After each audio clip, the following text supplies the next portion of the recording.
nome da pregação de hoje é O Sepultamento de Jesus. Como o sepultamento de Jesus é mais uma evidência, mais uma prova de que Jesus é o Messias e de que a fé cristã é a verdade. É sobre isso que eu vou falar hoje. Vamos ler Lucas capítulo 23, versículo 50. Jesus morreu, foi crucificado e agora ele está sendo sepultado. Verso 50.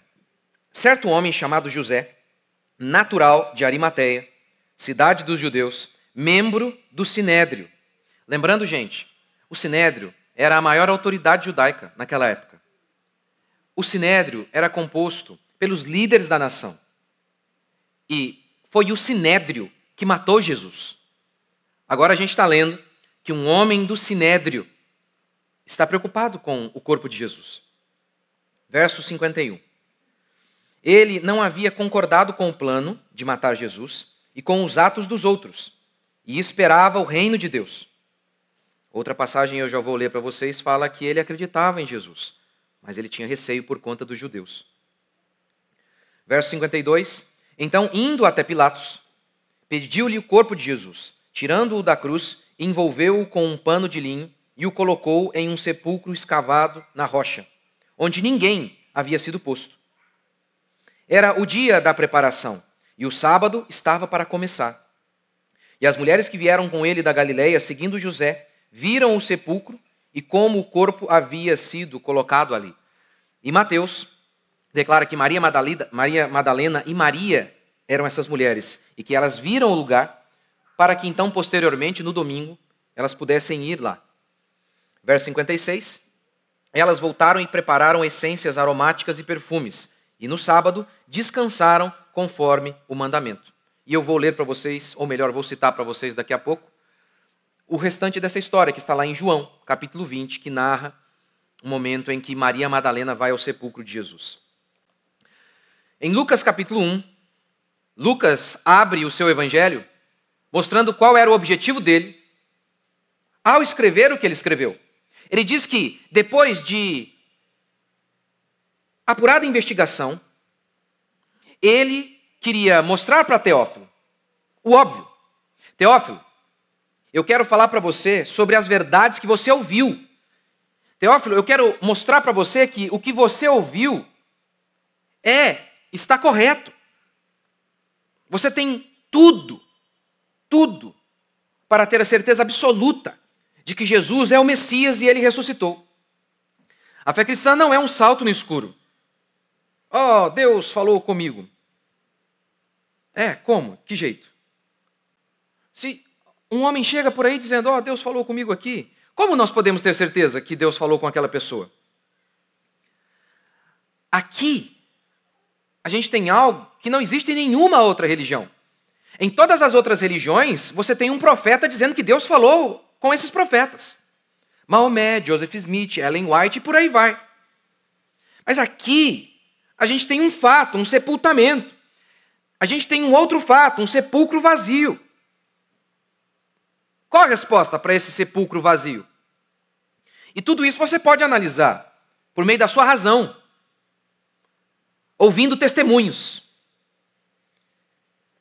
Ora, se você chega diante de um juiz e diz, Deus falou comigo, ele vai dizer, prove. Prove.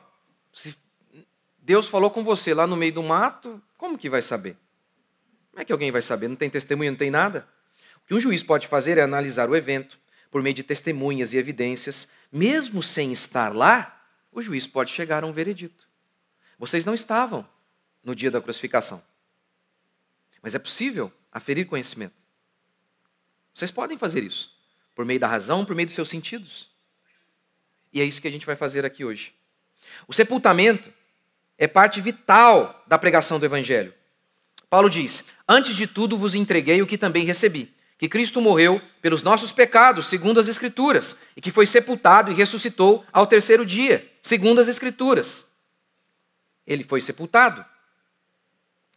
O credo apostólico declara o seguinte, creio em Deus Pai Todo-Poderoso, Criador dos céus e da terra, e em Jesus Cristo, seu Filho unigênito, nosso Senhor, concebido pelo Espírito Santo e nascido da Virgem Maria, que padeceu sob Pôncio Pilatos, foi crucificado, morto e sepultado. É fundamental o sepultamento. Esse credo, que eu acabei de citar, o credo apostólico, ele foi formulado principalmente contra Marcião e os gnósticos. Os gnósticos acreditavam que a matéria é ruim, que o corpo é uma espécie de prisão.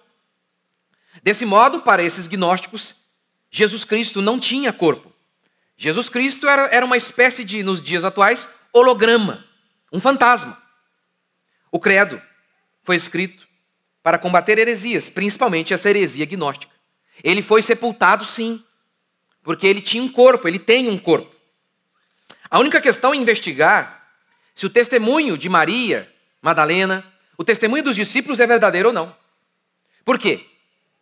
Nós sabemos que havia um corpo, e eu vou mostrar para vocês, por meio de relatos bíblicos e históricos, de que é inescapável a verdade de que houve um sepultamento. E isso é fundamental para argumentarmos em relação à ressurreição. Há muitos testemunhos do sepultamento. Vamos lá. Primeiro, o testemunho de um membro do Sinédrio. Os 4 evangelhos relatam o sepultamento organizado por José de Arimateia. Mateus 27:57 diz que ele era homem rico e discípulo de Jesus. Marcos 15:43 diz que ele era ilustre membro do Sinédrio. O Sinédrio era a elite daquela sociedade judaica. Os homens mais ricos estavam ali. Os homens que governavam a nação estavam ali. Os homens que traçavam o destino da nação estavam ali. João 19:38 ainda diz que ele, José de Arimateia, era discípulo de Jesus, ainda que ocultamente, pelo receio que tinha dos judeus. Mas como eu disse para vocês, esse Sinédrio, cujo qual José fazia parte, esse Sinédrio matou Jesus. Aqueles homens se reuniram no Sinédrio para condenar Jesus à morte. Arranjaram falsas testemunhas para condenar Jesus à morte. Foi o Sinédrio o grande responsável pela morte de Jesus. Tanto que o próprio Cristo diz isso para Pilatos. Pilatos diz para Jesus: eu tenho o poder de soltar você. Jesus retruca: mais pecado tem quem me prendeu, quem me entregou para você, o Sinédrio. Marcos 15 diz que José pediu o corpo de Jesus. Pilatos se surpreendeu com a morte rápida e pediu confirmação até. Tendo feito isso, ele entregou o corpo para José de Arimateia. Ora, mentir. Lucas escreve no ano 63. 30 anos mais ou menos após a crucificação de Jesus. Era um evento muito recente e foi famoso. Extremamente famoso. O texto bíblico declara que Jesus era muito famoso. Esse é o relato dos discípulos. Ora, mentir envolvendo um alto membro do Sinédrio, dizendo: não, Jesus nunca existiu, o corpo de Jesus não existiu. Que Jesus? Jesus é uma invenção. Mentir, e num espaço de tempo tão curto do evento que aconteceu, a morte de Jesus. Mentir envolvendo um membro do Sinédrio, envolvendo questões políticas, governamentais, registros do governo, não seria muito prudente. Porque eles envolvem nomes, eles dão datas. Os evangelistas, como Lucas, eles dão datas, eles envolvem pessoas ilustres, pessoas conhecidas. Se você quer mentir, você não faz um negócio desse. Você quer mentir sobre um evento, você vai pegar pessoas que ninguém sabe, não conhece, mas você coloca uma pessoa importante, você envolve nomes de pessoas que estão registradas nos anais da história. Não faz muito sentido. Não faz muito sentido. Quem quer mentir, não faz isso. Segundo, o testemunho das mulheres. Marcos 15:47 diz que Maria Madalena e Maria observavam onde Jesus havia sido sepultado. Maria Madalena é aquela que o texto bíblico declara que Jesus havia expulsado 7 demônios dela.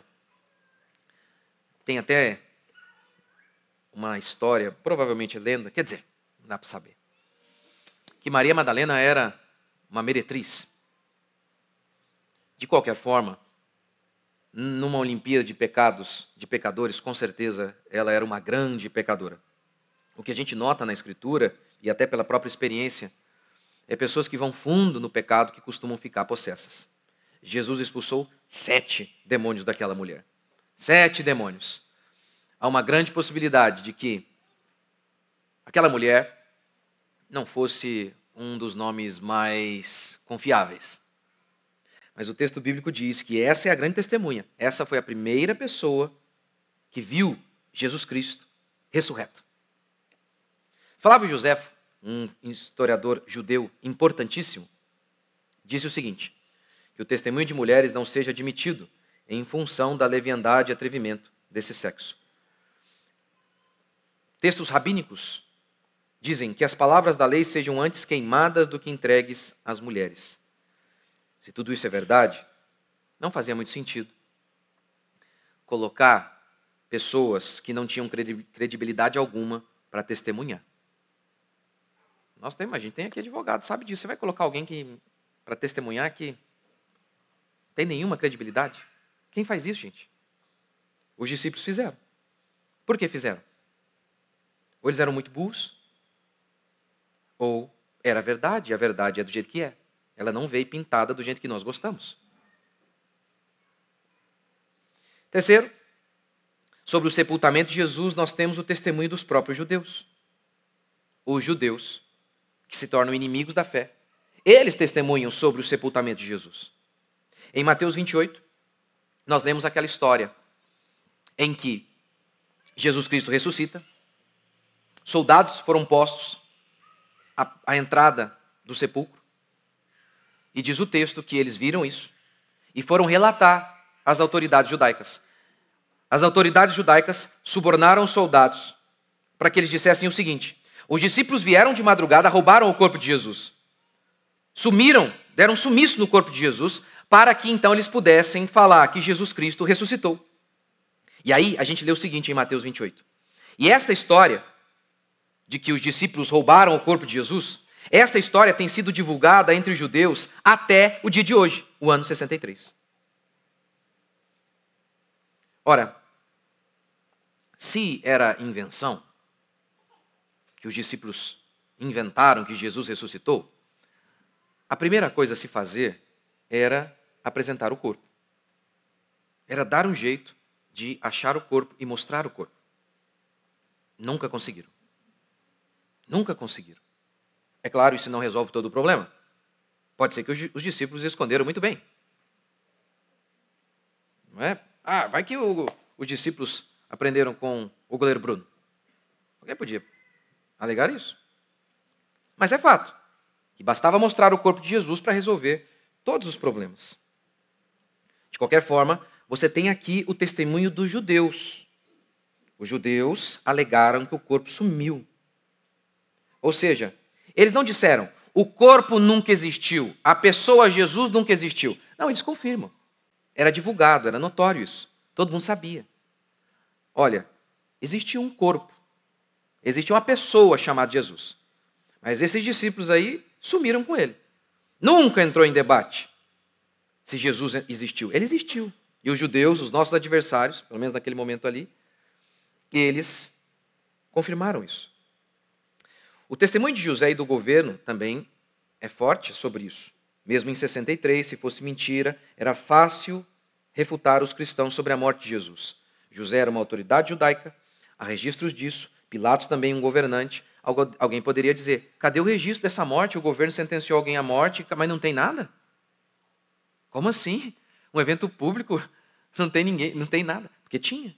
Então nunca entrou em debate sobre a pessoa de Jesus. Ela existiu. Isso é fato, historicamente comprovado. Não há o debate se o corpo de Jesus estava lá. Ele estava. Ele foi sepultado. O debate é onde ele está agora. Porque o túmulo está vazio. E aí a gente chega também ao testemunho da história de homens ímpios, adversários da fé cristã. Tácito, historiador romano importante do século I, no seu livro Anais, livro 15, capítulo 44, que vocês podem aferir por meio de seus sentidos, vocês podem ver, vocês podem ler, e por meio da razão vocês podem checar. Ele disse que ele culpa Nero pelo incêndio e diz que Nero, para se safar do incêndio em Roma, Nero fez o seguinte: para acabar com os rumores, acusou falsamente as pessoas comumente chamadas de cristãs, que eram odiadas por suas atrocidades, e as puniu com as mais terríveis torturas. Cristos, o que deu origem ao nome cristão, foi condenado à morte por Pôncio Pilatos, durante o reinado de Tibério, mas reprimida por algum tempo, a superstição perniciosa. Que superstição? Para o historiador Tácito, era uma superstição a ideia de que Jesus havia ressuscitado. É isso que ele está dizendo. Mas você nota que, mesmo ao afirmar isso, ele relata um evento histórico. Ele confirma que era verdade que Jesus morreu. Ele só dizia que não era verdade que Jesus ressuscitou. Era o que ele acreditava. Reprimida por algum tempo a superstição perniciosa, irrompeu novamente não apenas em toda a Judéia, onde o problema teve início, ele chama a fé cristã de problema, mas também por toda a cidade de Roma. Ele também descreve o que Nero e outros governantes fizeram com os cristãos. Além de matá-los, fez-los servir de diversão para o público, vestiu-os em peles de animais, para que cachorros os matassem a dentadas. Outros foram crucificados, e a outros acendeu-lhes fogo ao cair da noite, para que iluminassem Roma. Isso é um relato histórico. É um relato de um inimigo da nossa fé, confirmando um elemento histórico. O corpo de Jesus esteve sim no sepulcro. Eu acredito que ele está morto ainda. É isso que Tácito acredita. Tácito também afirma que os discípulos falavam em ressurreição. Ele chamava de superstição, mas ele confirma esse elemento histórico, que os discípulos afirmavam isso. E ele também confirma que esses discípulos foram mortos por isso, e da maneira mais cruel possível. Cachorros dando dentadas, crucificados. Depois queimavam, colocavam os corpos desses cristãos espalhados por Roma. Ou seja, vilipendiavam o cadáver deles, matavam e humilhavam das maneiras mais cruéis. E humilhavam e matavam. Temos então o testemunho de Pilatos. Temos o testemunho do soldado, de José, das mulheres. Sobre a morte de Jesus, temos o testemunho de inimigos da nossa fé. Tácito. Quinto, o testemunho da Escritura. William Hendrickson, comentando sobre este texto, diz que, de acordo com o direito romano, os condenados não tinham direito a sepultamento. De qualquer forma, segundo ele, os corpos ficavam lá até apodrecer, diz ele. Porque o objetivo era humilhar, e nada melhor para humilhar alguém do que vilipendiar o seu cadáver. Sendo isso verdadeiro ou não, leiamos a Escritura. Se alguém houver pecado, passível da pena de morte, e tiver sido morto, e o pendurares no madeiro, o seu cadáver não permanecerá no madeiro durante a noite, mas certamente o enterrarás no mesmo dia, porquanto o que for pendurado no madeiro é maldito de Deus. Assim, não contaminarás a terra que o Senhor teu Deus te dá em herança. A Escritura declara que morrer no madeiro era um sinônimo de maldição. Isaías 53 é um texto messiânico que fala sobre a morte de nosso Senhor Jesus Cristo e dá uma riqueza de detalhes absurda. Eu já li para vocês aqui algumas vezes. O texto de Isaías 53 faz inúmeras profecias e todas elas se cumprem na pessoa de Jesus. E o sepultamento organizado por José de Arimateia é mais uma profecia que se cumpre. Lá em Isaías, falando da morte de Jesus, Isaías diz o seguinte: designaram-lhe a sepultura com os perversos. Colocaram 2 bandidos ao lado dele. Você vai morrer entre os bandidos. Mas com o rico esteve na sua morte.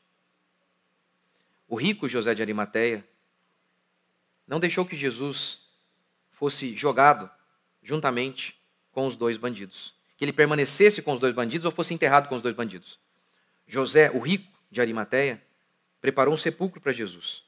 Por isso, até esse detalhe, Isaías conseguiu prever.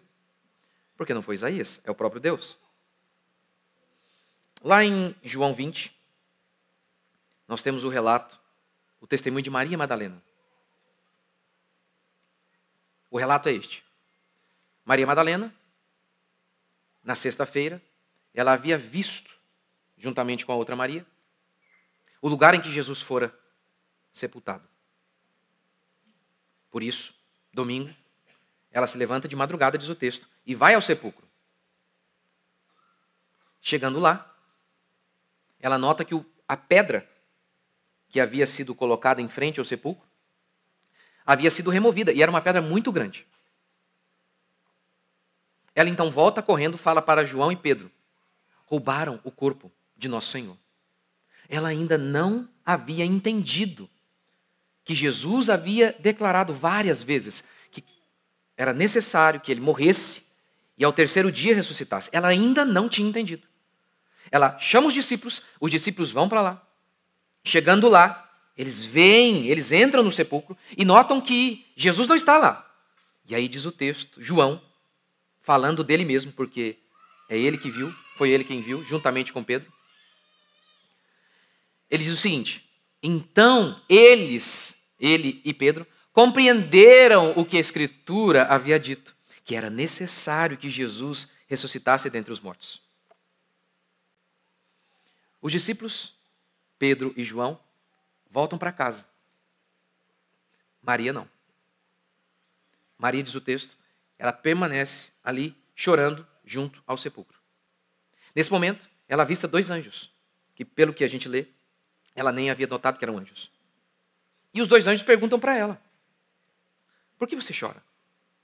E ela responde: levaram o meu Senhor, e eu não sei onde colocaram o meu Senhor. Nesse momento, ela avista Jesus, mas ela não reconheceu que era Jesus.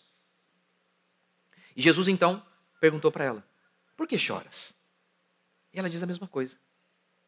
E aí então, os seus olhos se abrem e ela percebe que é Jesus.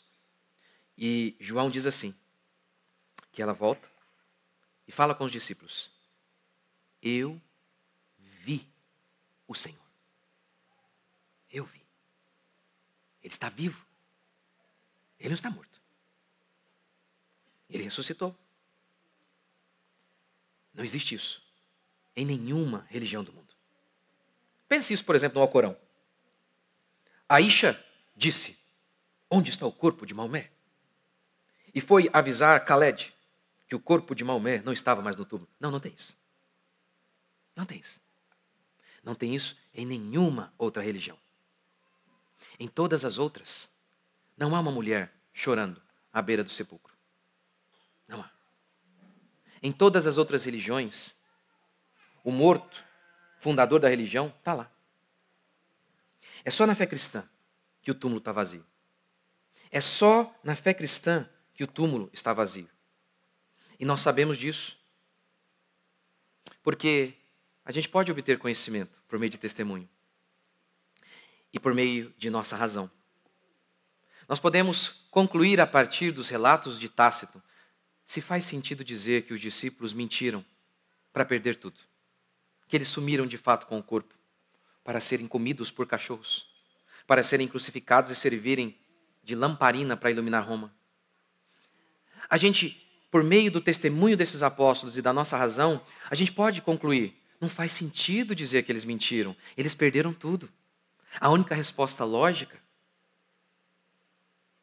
é que Maria falou a verdade quando ela disse: eu vi o Senhor. Ele está vivo. Ele está agora mesmo, assentado à destra do Pai e vivo dentro de cada um daqueles que creem nele. Quantos creem? Vamos ficar de pé.